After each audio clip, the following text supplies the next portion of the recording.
போல் எண்ணிலடங்கா நாட்டு விடுதலைக்கு பாடுபட்டு மட்டுமன்றி சிறைவாசம் செய்து விடுதலைக்கு பின் ஊர் முன்னேற்றத்திற்கும் பாடுபட்ட ஒரு உத்தமரை பற்றி தான் நான் இங்கு பேச வந்துள்ளேன். நாட்டு தலைவர்களை உலக தலைவர்களை பற்றி படிப்பதற்கு முன்னால் நம் பகுதியில் வாழ்ந்த நல்முத்துக்களை பற்றி தெரிந்து கொள்ள வேண்டும் அல்லவா?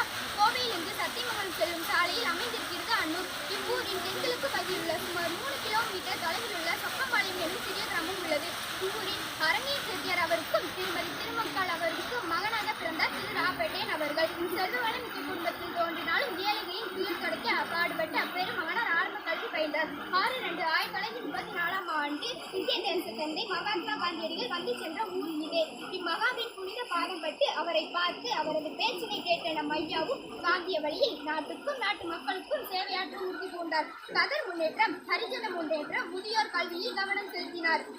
கைராட்டையால் புடவை செய்து தம் அருமை தாயாருக்கு பரிசளித்தார்.